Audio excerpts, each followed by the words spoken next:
So coming to us from Maschinen-Mensch, which I'm sure I mispronounced, is the Curious Expedition 2. I never heard of the first one, and this was one of those games. When I saw it at the Indie Direct, I was like, "What is it? Where can I get it? And when will it come out?" And I happened to see at the bottom left corner, oh my God, it's a shadow drop. This game is coming out today, and it was the very first game that I ended up picking up. It was a relatively cheap game. I think in the $24 range, whatever. For the indies, it's a little high. I get it, but it's definitely worth it. And I had the attraction to this game purely by the art style. There was two things actually in the trailer. The art style, which to me looks like Richard Scarry, like the Child's Book. I wasn't even like a Richard Scarry fan. I just like the way this art looks. It looks really, really cool. Um, but then the other thing is, I saw a guy riding a turtle in a combat. If you do a combat scenario with a guy riding a giant turtle, I'm in. Like, it doesn't matter what it is, I'm in.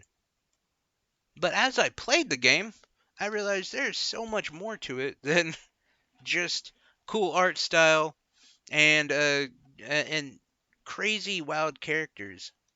Um, the the whole point of what you start off is you are an explorer and you're kind of hunting for treasure and things like that, and you're given certain tasks that you can take on, and you decide to go to follow these treasure hunts, if you will, and you pick like what company you want to work for, and those eventually does lead to upgrades and different equipment and things like that, which will become important. Um, but as you go through that, different events pop up randomly. As far as I know, randomly. I don't know. I've only played the game. I haven't even beat the game. So, but different events pop up, and you're left with options that you can do. For instance, just interacting with other people, and this can either benefit you or hurt you based upon your decision. And that all leads to interactions that happen with your characters as your party, who's kind of becomes like this, like, I don't know, ragtag group of misfits that you pick. It's hard to say because there's not one character that everyone can go with. I've got a character by the name of Private Wiley Blake, but you didn't have to choose him. Like, you can recruit many, many, many different people. So yeah, those interactions actually increase their their abilities. Some of them, like archaeologists to soldiers to all sorts of stuff. As you can see, this game gets pretty in depth, and good interactions with them, giving them abilities, giving them power, will also help during your expeditions.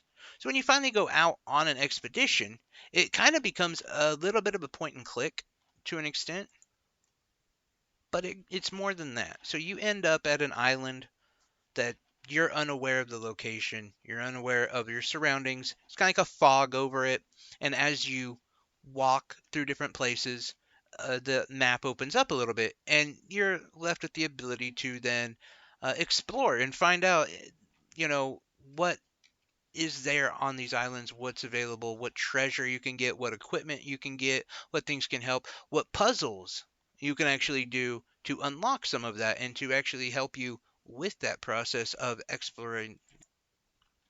Because as you're exploring these islands, you'll understand how important your equipment and how important your items really are. Because it's not as simple as a point and click, go here, go there. You are actually limited by what they call the sanity meter. And yes, you have a sanity meter, the top right hand corner of the game. When your sanity goes below a certain amount,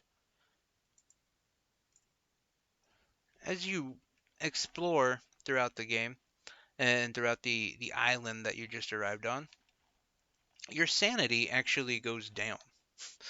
And once it goes below 100, you will notice that you can start to get damaged, to even weirder events start to happen. The game itself, let's say this, is, as you can tell, very difficult for me to explain because no playthrough is like the first one. As you explore different islands, well, different events happen. And there was a moment when one of my party members turned into a Black Panther. I don't know if that's going to happen to everyone as they do it. I don't know. I have no idea. I don't know why it happened. There'll be fog that shows up because you messed with something that you shouldn't, and it'll chase you off the island.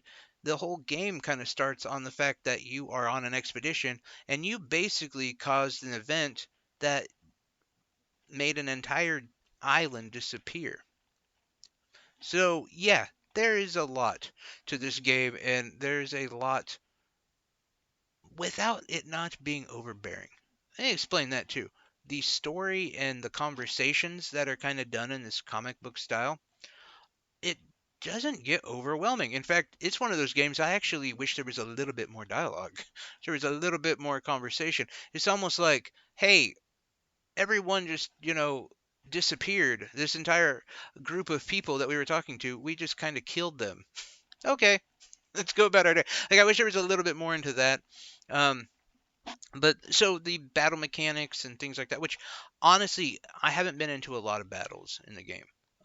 I've made most of my explorations without actively having to fight anything. Now, you can choose to fight, but I usually just chose not to. Um, I kind of avoided them, partially because my sanity meter was low and I didn't want to disrupt anything to that, so I could get back to the ship and do my job. Um, but anyway, it works on a dice rolling mechanism, and that is what chooses which one of your party members uses what attack that they have. And I think to an extent, the potency of the attack. That's not exactly explained completely, but at each place that you go to, you will find things like temples and stuff like that. And almost every time that you decide to take treasure, the temple will come crawling, crashing down on you, and you always end up pissing off the villagers. They don't, you know, and your own party too. They get mad at you. But at the same time, if you don't do it, you almost feel like, well, why did I come here? Like, I'm here for something. But as you explore, islands open up, and this is one of those games too. I feel like I haven't even gotten my head around this entire game and exactly what's going on and the story behind it. But it just keeps calling me back to play more and to explore more. And I think that's what this game, like, the shining point of this game is in the exploration itself, and just finding out, like, okay, who's this village? Am I gonna, am I gonna meet up with a bunch of villagers or tribesmen who are really cool, or are they gonna meet up with ones that want to kill me? I've met up with some that were super drunk, which was a really funny interaction. I've met with so many different groups of people. I've never, it seems to me it's randomly generated. I don't know. I didn't look into that. Um, but it is unlike any game that I've played before. I can tell you that. Um, my overall thoughts on it are I like it. I actually really, really like it. I think it's a lot of fun. I don't know if I fully understand the story. I think there's more to it that maybe opens itself up, or maybe not. Maybe this is the entire game is, hey, you're just an adventurer and you're going to explore. And that's fine. It doesn't need some underlining story. That's a good enough story to go from island to island to island. I'm just trying to get treasure and maybe do a little diplomacy with the tribesmen. The graphics and the art style, I already told you, like, that's why I bought the game. I love the way it looks. I just think it looks great. It's so cool, unlike anything I've ever seen. Um, the music and sound, really, really good. Actually, I was impressed by some of the sound that it had.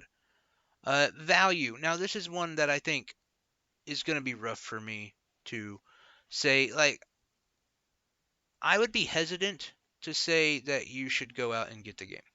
and only because it is at like that 24.99 range, and that can be kind of expensive, especially for something that maybe you're not sure about. Maybe you know, there's a different type of game that more suits you, and I do think that there is going to be those, um, especially your uh, like Metrovania kind of people, the platforming people, art, FPS people. There's a lot of groups of people that this game probably doesn't like completely lend itself to.